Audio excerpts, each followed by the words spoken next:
Movie শুরুতে দেখা যায় যুক্তরাষ্ট্র থেকে কানাডায় একটি যাত্রীবাহী বিমান স্বাভাবিক চলছিল। হঠাৎ মাঝ আকাশে ভয়ঙ্কর ঝড় শুরু হয়ে যায়। পাইলট কন্ট্রোল হারিয়ে ফেলে, মানুষজন চিৎকার করছে, অক্সিজেন মাস্ক পরে।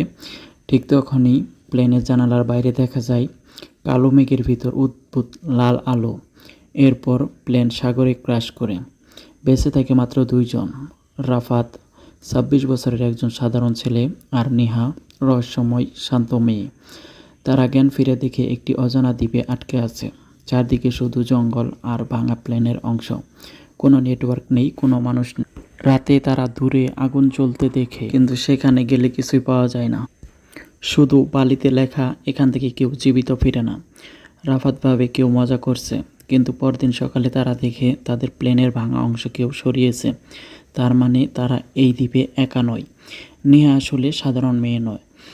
সে এর আগেও এই দ্বীপে এসেছিল ছোট্টবেলায়, কিন্তু তার কোনো কিছুই পুরো মনে নেই।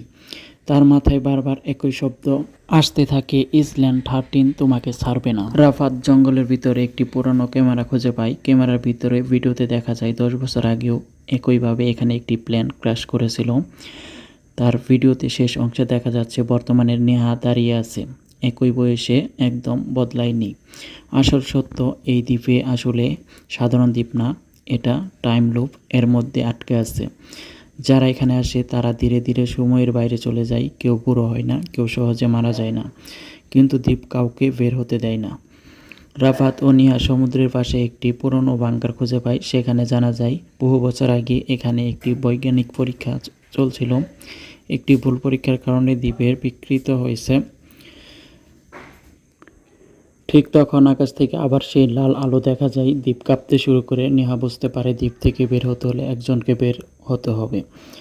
নেহা রাফাতকে বলে, আমি অনেক বছর ধরে এখানে আটকে আছি, এবার তুমি বাঁচাও। সে রাফাতকে একটি নৌকায় তুলে দেয় এবং রাফাত কাঁদতে থাকে এবং দ্বীপ থেকে চলে আসে। কয়েকদিন পর রাফাতকে সমুদ্র থেকে উদ্ধার করা হয়।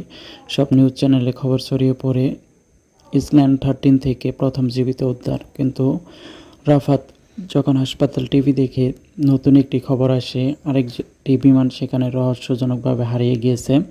স্ক্রিনে শেষবার দেখা যায় সেই একই লাল আলো আর সমুদ্রের দ্বীপের দূরবর্তী নেহা দাঁড়িয়ে আছে। সে ধীরে ধীরে ক্যামেরার দিকে তাকিয়ে হাসছে।